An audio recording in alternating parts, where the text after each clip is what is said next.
मैं स्कूल जा रही थी। एक अंकल अचानक मुझे देख पैंट नीचे कर हस्तमैथुन करने लगे। सभी पुरुष एक जैसे नहीं होते। बिल्कुल ठीक, लेकिन सभी स्त्रियों के अनुभव जाने क्यों एक जैसे हो जाते हैं। सेक्सुअल हैरासमेंट जैसा कभी कुछ मेरे साथ हुआ है ऐसा मुझे नहीं लगता था। बस या भीड़ का फायदा उठाने जैसी हरकतें तो हमें मामूली ही लगती हैं। सड़क के उस पार खड़े कुछ एक मर्दों का भद्दे इशारे या हवा में भौरे ढंग से चुंबन उछालना और हमारा मुंह फेरकर गुजर जाना, ये सब तो हमारी दिनचर्या का हिस्सा हो मानो। यही सिखाया जाता है हमें कि हम एक खास किस्म की बेटियां बने जिन पर माता पिता नाज कर सकें, जिनके चरित्र पर विरोध और आवाज के छींटे ना हो, भले ही सिसकी, घुटन और दबी हुई चीत्कार क्यों ना छिपी रहे। मेरी उम्र 24 वर्ष है।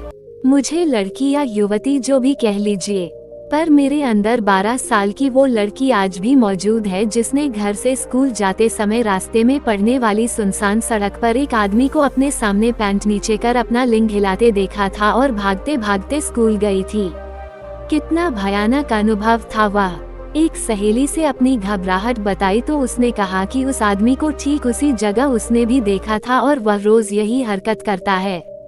उसने अपनी मम्मी को जब ये बात बताई तो उन्होंने कहा कि वो पागल यानी मानसिक रूप से विक्षिप्त है। मुझे भी ये तर्क जचा, भला कोई सही या भला मनुष्य अपना ऐसा अंग क्यों सार्वजनिक रूप से दिखाएगा जब तक दिमाग में कोई खराबी ना हो। ये पहली ऐसी घटना थी, मैं तयशुदा तौर पर नहीं कह सकती। संभव है इससे पहले मुझे उनकी ओर ध्यान देना सूझा ही नहीं हो, लेकिन इसके बाद मुझे हर नजर और हर स्पर्श साफ समझ आने लगा था। मैं शायद थोड़ी बड़ी हो गई थी, थोड़ी ज्यादा सतर्क, चौकन्नी, जैसे सब लड़कियां हो जाती हैं। सिमोन ने जैसे कहा है, औरत पैदा नहीं होती बल्कि बन जाती है, या यूं कहिए कि बना दी जाती है। इसके बाद मुझे याद आता है कि मैं 11वीं क्लास में थी। उन्हीं दिनों हमने नई जगह शिफ्ट किया था। मैं और मेरी बहन रात को करीब 11 बजे छत पर घूम रहे थे और हमारे घर के सामने वाले घर में किराए पर करीब 35-40 साल का आदमी रहता था। दूर से दिखाई दिया कि वह अपने कमरे में पूरी तरह निर्वस्त्र घूम रहा था। हमारा ध्यान उस तरफ गए कुछ सेकंड्स ही हुए होंगे कि उसने दरवाजे पर आकर हस्तमैथुन करना शुरू कर दिया, और एक बार फिर हम घबराकर छत से नीचे उतर आए। दिन के उजाले में भी वह आदमी दिखाई देता था और उसका बर्ताव देखकर खुद पर ही शक होता कि जो देखा था वो सच था भी या नहीं। इतना दोहरा चरित्र, वो उम्र बहुत नाजुक दौर था जब इस तरह के वाकये बहुत डराते थे। फिर एक वक्त ऐसा भी आया कि मैंने घूरकर, हाथ झटककर, डपटकर कितनी ही बार अपनी तरफ बढ़े हुए हाथों को रोका। राजीव चौक की भीड़ में कौन उतरते हुए कमर पर हाथ फेरते हुए निकल गया। पलटकर देखने पर सिर्फ भीड़ ही दिखती है। घुटन और गुस्से से उबलता हुआ चेहरा रोनी सूरत में बदल जाता है। फिर लगता है चारों तरफ साजिशें हैं कि हम आगे ना बढ़ पाएं। ऐसे अनुभव लड़कियों में गहरी घनिष्ठता का कारण भी बनते। हम एक दूसरे के अनुभव सुनते और सहमते हैं। आंसुओं से भीगा चेहरा, फफकते होंठ और बचपन की एक भयानक याद। लड़की कोई 6-7 साल की रही होगी जब उसके फूफाजी उसे पुचकारते और फुसलाते हुए अकेले में ले जाते और उसके हाथों में अपना शिशन पकड़ा देते और खुद लड़की को मसलते रहते। और भी जाने कितनी ही बातें हम एक दूसरे के अनुभवों में जीते और साथ रोते हैं। बलात्कार की तकलीफ समझने के लिए एक लड़की को जरूरी नहीं कि ठीक उसी प्रक्रिया से गुजरना हो, बल्कि एक भद्दी नजर भी उस एहसास तक पहुंचाने के लिए काफी हो जाती है।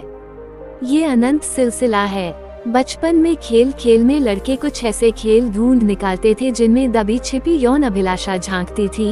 वक्त के साथ कुछ सम्मान और समता का भाव सीख गए तो कुछ नैतिक दबाव के चलते संभल गए, लेकिन लोलिता उपन्यास की तरह कितने ही हमबट हमारे समाज में हैं जो अपनी यौन अभिलाषाओं के वशीभूत हैं। काउंसलिंग की जरूरत सिर्फ लड़कियों को ही नहीं बल्कि उससे कहीं ज्यादा लड़कों को है।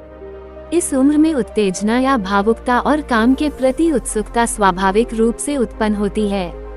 यहाँ पर सही ढंग से बात न करना ही भटकाव का कारण बनता है। मैरी कॉम अपने अनुभव बांटते हुए कहती हैं कि वे अपने बेटों को बताएंगी कि एक औरत के शरीर की नियति यह नहीं है कि वह अनचाहे ढंग से छुई जाए या मसली जाए, बल्कि हम औरतें ठीक तुम्हारे जैसी है, बस फर्क है तो शारीरिक बनावट का। मेरे जीवन का एक और दर्दनाक वाकया यौन उत्पीड़न से जुड़ा है। सामान्य तौर पर यह मान लिया जाता है कि यौन उत्पीड़न की शिकार केवल महिलाएं होती हैं। ऐसा नहीं है। मेरा एक बेहद करीबी दोस्त जो कॉलेज में पढ़ रहा था, हॉस्टल में रोजाना इसका शिकार हो रहा था। हॉस्टल का ही एक अन्य लड़का जबरन उसके साथ अप्राकृतिक संबंध स्थापित करता। प्रताड़ना इस कदर बढ़ गई कि आखिरकार उसने आत्महत्या कर ली। मैं सोचती हूँ वो क्यों नहीं कह पाया, क्यों नहीं विरोध कर पाया, क्यों नहीं खुद को बचा पाया। लड़कियां नहीं बोल पाती, वह भी नहीं बोल पाया। हम क्यों नहीं बोल पाते? क्या है जो हमें रोकता है? 12 साल की वो लड़की यानी मैं अपनी माँ से इसलिए नहीं कह पाई थी क्योंकि किसी पुरुष का लिंग देख लेना गंदी बात थी। हम डरते हैं, ये डर हमारे अंदर कौन छोड़ जाता है? किससे डरते हैं हम? हम सब भीड़ में छूट गए वे बच्चे हैं जो घर ढूंढते हुए जख्मी हो चुके हैं और घर कहीं नजर नहीं आता। नजर आता है बीहड़, और इस बीहड़ में निहत थे हम। इस हिंसक दौर में सोच पर हमला करोगे तो शायद चुप हो जाएंगे, लेकिन इस देह को किस तालाब में डुबोकर जिएं? यौनिकता पर इतना पाखंड है हमारे बीच की एक तरफ स्त्री देह को ऑब्जेक्ट बना दिया है, हर तरफ दीवारों पर यौन क्षमता बढ़ाने वाले दवाखानों के इश्तिहार छपे हैं। हमारी देह कोई एक चीज नहीं है, बल्कि एक ऐसी स्थिति है जो बाहरी दुनिया को लेकर हमारी समझ और हमारा खुद को प्रस्तुत करने का तरीका है। यही कारण है कि स्त्रियां अपनी देह, अपने शरीर के प्रति अत्यधिक सजग हैं। वहीं दूसरी तरफ अपने दंभी पौरुष के साथ खड़ा पुरुष स्त्रियों के लिए आक्रामक और तिरस्कारपूर्ण दृष्टि रखता है।